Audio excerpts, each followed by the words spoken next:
لیکن اس کا غصہ پھر بھی کم نہیں ہو رہا تھا۔ اس نے آگے بڑھ کر معیز کا گریبان پکڑ لیا، جبکہ معیز ابھی تک سکتے کی حالت میں کھڑا تھا۔ اسے تو سمجھ ہی نہیں آ رہی تھی کہ پل بھر میں یہ سب کیا ہو گیا تھا۔ اس نے کبھی سوچا بھی نہیں تھا کہ بات یہاں تک پہنچ جائے گی۔ وہ اس گاؤں کے رسم و رواج اور سخت قوانین سے بالکل ناواقف تھا۔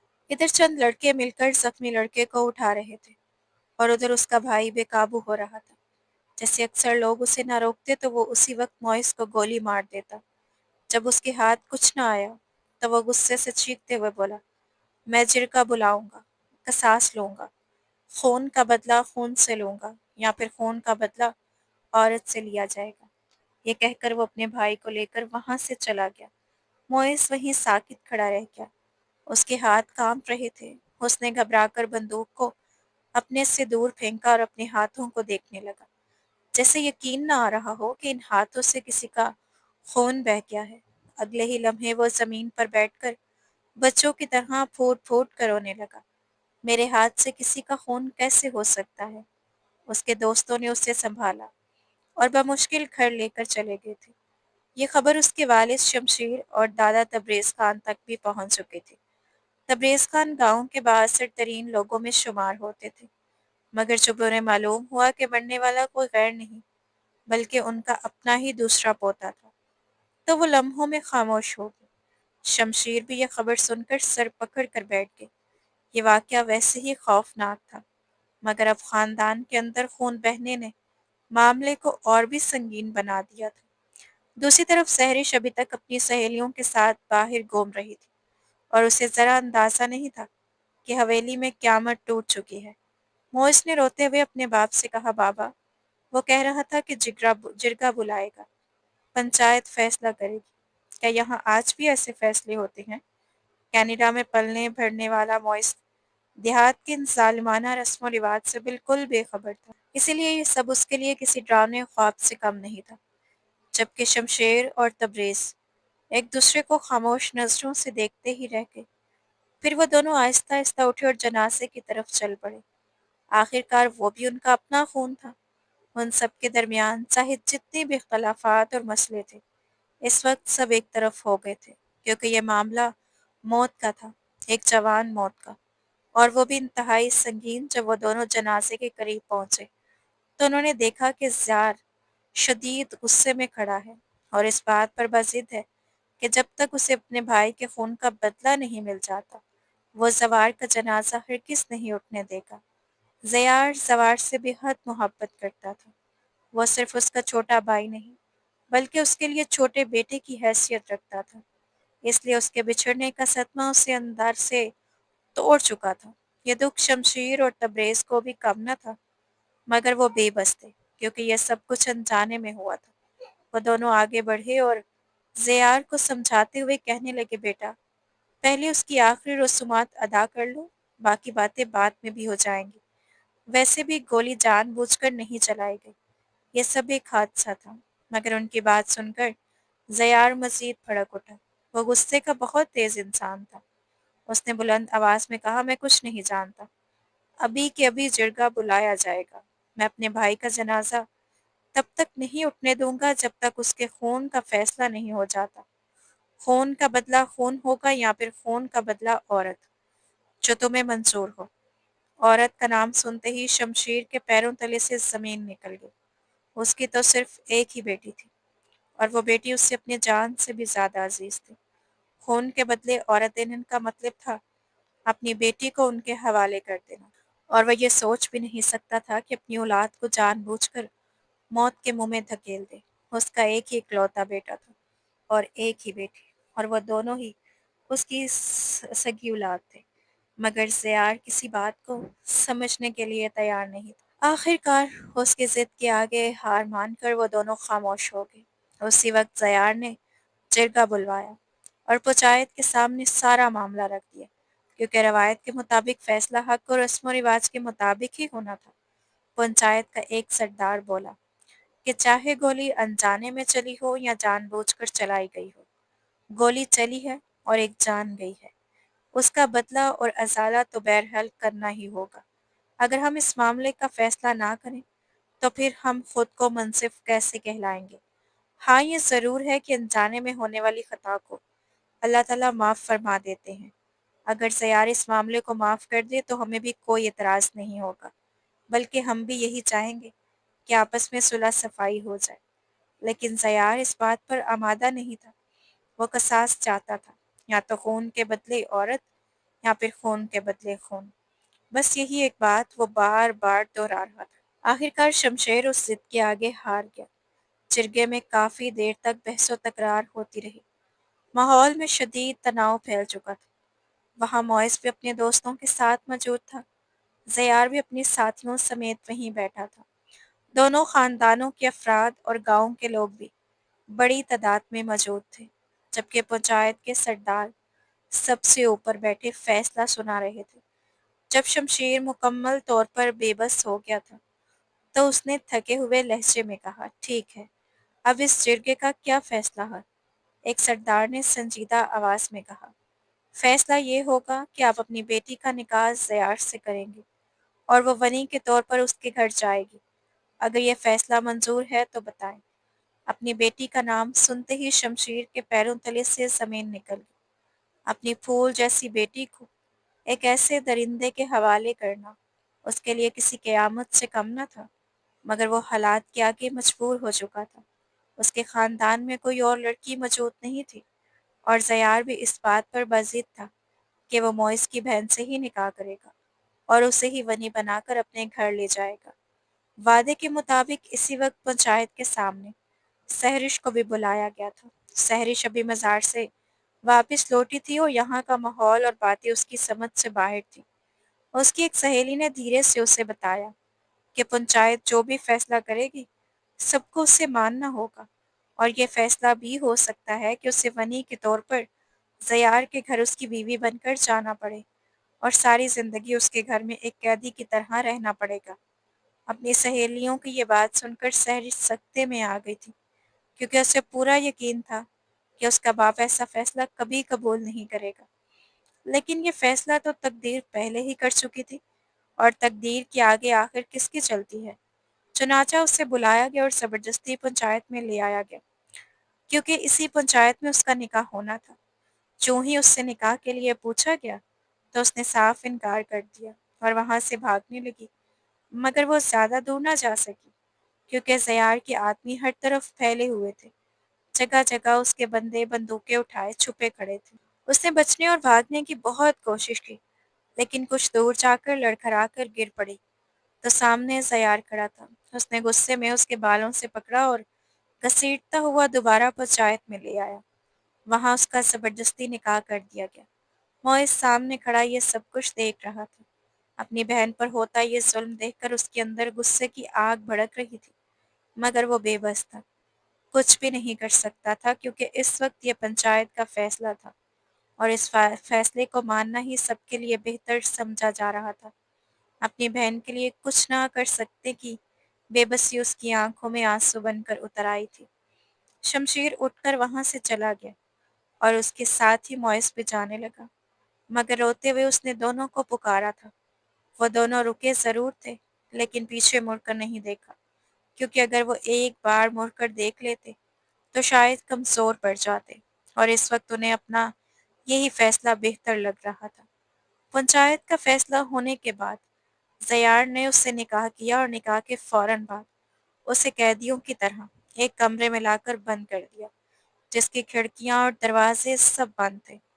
وہ پھوٹ پھوٹ کر رونے لگی، فریادیں کرنے لگی کہ مجھے چھوڑ دو، مجھے جانے دو، مجھے یہاں گھٹن ہو رہی ہے، لیکن اس نے اس کی ایک نہ سنی۔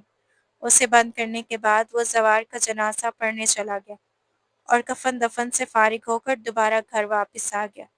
اس تمام وقت کے دوران وہ دروازے پر مسلسل ٹھک ٹھک کی آوازیں اور سحرش کی سسکیاں سنتا رہا، جو بار بار دروازہ پیٹتے ہوئے رو کر کہہ رہی تھی کہ مجھے باہر نکالو، میرا دم گھٹ رہا ہے، مگر اس نے اس کی ایک بات بھی نہ سنی۔ گھر، بھائی، ماں، باپ، سب کچھ اس سے چھن چکا تھا، یہاں تک کہ اس کا سب سے بڑا خواب اس کی پڑھائی اور ڈاکٹر بننے کی خواہش بھی اسے اپنے ہاتھوں سے پھسلتی محسوس ہو رہی تھی، اور اس کی آنکھوں سے بے اختیار آنسو بہتے جا رہے تھے۔ لیکن وہ جس وحشی انسان کے ہاتھ لگ چکی تھی اب شاید اس کے چنگل سے آزادی اس کی قسمت میں نہیں رہی تھی۔ رات گزر گئی اور پھر ایک نئی صبح نے جنم لیا۔ صبح ہوتے ہی اس نے نوکر کے ہاتھ ناشتہ بھجوایا، مگر اس نے کھانے سے انکار کر دیا۔ پورا دن وہ بھوکی پیاسی رہی۔ جب وہ اس کے پاس آیا تو سرد لہجے میں بولا، کھانا کھا لو، تمہیں یہاں سے بچانے کے لیے کوئی نہیں آئے گا۔ اس امید کو اپنے دل سے نکال دو۔ اس کی یہ بات سن کر وہ ایک بار پھر روتے ہوئے اس کے سامنے ہاتھ جوڑنے لگی، مگر اس نے اس کی کسی منت سماجت پر دھیان نہ دیا اور کمرے سے باہر نکل گیا۔ چاہتے ہوئے اس نے دوبارہ کمرے پر تالا لگا دیا اور نوکرانی کو حکم دیا کہ اسے کھانا دے دے، لیکن اس نے پھر بھی کچھ نہ کھایا۔ 2 دن گزر چکے تھے۔ اس نے نہ ایک نوالا کھایا تھا اور نہ پانی پیا تھا۔ اب وہ بے سدھ حالت میں زمین پر پڑی تھی اور ہلکی ہلکی آواز میں صرف پانی مانگ رہی تھی۔ زیار اس کے قریب آیا اور اسے ہوش میں لانے کے لیے اس کے چہرے پر پانی کے چھینٹے مارنے لگا، مگر بے ہوشی اس قدر طاری تھی کہ وہ بے ہوشی میں نہ آ سکی۔ آخر اس نے پانی کا گلاس اس کے ہونٹوں سے لگایا تو وہ گھبرا کر فوراً اٹھ بیٹھی اور خوفزدہ ہو کر پیچھے سرکنے لگی۔ اسے زیار سے شدید خوف آنے لگا تھا، کیونکہ جب بھی وہ کھانا کھانے سے انکار کرتی، وہ آ کر اسے دھمکاتا اور کبھی کبھار غصے میں تھپڑ بھی مار دیتا تھا۔ اسی خوف کے باعث وہ سہم کر مسلسل پیچھے ہٹ رہی تھی، مگر وہ آہستہ آہستہ اس کے قریب آنے لگا تھا اور بولا، خاموشی سے اس گھر میں رہنا سیکھ لو۔ اب اس گھر کے علاوہ تمہارا کوئی اور گھر نہیں ہے۔ تمہارے اپنے سب مر چکے ہیں۔ اب یہی تمہاری دنیا ہے، اور یہ بات کبھی مت بھولنا کہ تم اس گھر میں بہو بن کر نہیں بلکہ ونی بن کر آئی ہو۔ اس کی یہ بات سن کر وہ لرز اٹھی اور روتے ہوئے دوبارہ اس کے سامنے ہاتھ جوڑنے لگی۔ خدا را مجھے چھوڑ دو، میں نے تمہارا کیا بگاڑا ہے؟ میں نے کچھ نہیں کیا۔ میرے بھائی سے گولی غلطی سے چل گئی تھی، اس میں میرا کیا قصور؟ اس کی بات سن کر وہ زور سے ہنسنے لگا۔ وہ اس کی وہ ہنسی سن کر اسے یوں محسوس ہوا جیسے وہ پاگل ہو چکا ہو۔ اس کے لمبے بال بکھرے ہوئے تھے اور اس کی آنکھوں میں خوفناک وحشت ناچ رہی تھی جو اس کے کندھوں سے ڈھلک رہے تھے۔ وہ حقیقت میں کسی وحشی درندے جیسا لگ رہا تھا۔ تمہارا قصور صرف یہ ہے کہ تم اس کی بہن تھی، اور تمہارا دوسرا قصور یہ ہے کہ تم پنچایت سے بھاگ گئی تھی۔ تم نے ونی بن کر آنے سے انکار کیا تھا، اور یہی تمہارا سب سے بڑا جرم ہے۔ اسی جرم کی سزا تمہیں دی جا رہی ہے۔ اگر تمہاری یہی ضد رہی تو تمہیں اسی اندھیرے کوٹھے میں رہنا پڑے گا، اسی اندھیرے میں گھٹ گھٹ کر مر کر جینا پڑے گا۔ تمہارے بھائی نے تو تمہارے بھائی کو ایک گولی سے مار دیا، لیکن دیکھنا، میں تمہیں ایسی اذیت دوں گا کہ تمہارا بھائی ہر لمحہ تڑپے گا، روز مرے گا اور روز جیے گا۔ یہ کہہ کر اس نے پیچھے مڑ کر دیکھا۔ وہ خوفزدہ نظروں سے اسے دیکھ رہی تھی۔ خدا کے لیے مجھے چھوڑ دو۔ تمہیں کیا ملے گا میرے ساتھ ایسا ظلم کر کے؟ اس نے لرزتی آواز میں کہا، مگر وہ بھی آخر زیار خان تھا۔ اپنی انا اور اپنی بات سے پیچھے ہٹنا اس نے کبھی سیکھا ہی نہیں تھا۔ میں کھانا بھجوا رہا ہوں، خاموشی سے کھا لینا، اس سے پہلے کہ مجھے تم پر ہاتھ اٹھانا پڑے۔ اگر ضد کی تو آج تمہارے ساتھ اچھا نہیں ہوگا۔ یہ کہہ کر وہ واپس مڑ گیا۔ آج اس نے دروازہ بند نہیں کیا تھا۔ دروازہ کھلا دیکھ کر وہ فوراً باہر کی طرف بھاگی، مگر اگلے ہی لمحے اس کے قدم رک گئے۔ جگہ جگہ آدمی کھڑے تھے۔ اگر وہ بھاگنے کی کوشش بھی کرتی تو کبھی کامیاب نہ ہو پاتی۔ بے بسی سے اس نے واپس کمرے میں آنا ہی بہتر سمجھا۔ اب اسے یقین ہو چکا تھا کہ یہ گھر نہیں بلکہ ایک قید خانہ ہے، جہاں قدم قدم پر پہرے لگائے بٹھائے گئے تھے۔ وہاں موجود ہر شخص زیار کے اشاروں پر چلتا تھا، اس کی زبان بولتا تھا اور اسی کی آنکھ سے دنیا دیکھتا تھا۔ وہ خاموشی سے تھکی ہاری واپس آ کر بیٹھ گئی۔ بھوک شدت اختیار کر چکی تھی، جسم کمزوری سے ٹوٹ رہا تھا اور بار بار اسے یوں محسوس ہوتا جیسے ابھی بے ہوش ہو جائے گی۔ سیار کا خوف بھی اس کے دل پر بری طرح حاوی تھا، اس لیے جب ملازمہ کھانا لے کر آئی تو وہ بے اختیار کھانے پر ٹوٹ پڑی۔ 2 دن سے اس نے کچھ نہ کھایا تھا، نہ پیا تھا۔ اسے یقین تھا کہ معز اس کے بابا یا دادا اسے بچانے ضرور آئیں گے، مگر ایسا کچھ نہ ہوا۔ نہ معز آیا، نہ اس کے بابا اور نہ دادا۔ ان سب کی راہ دیکھتے دیکھتے 5 دن گزر گئے تھے۔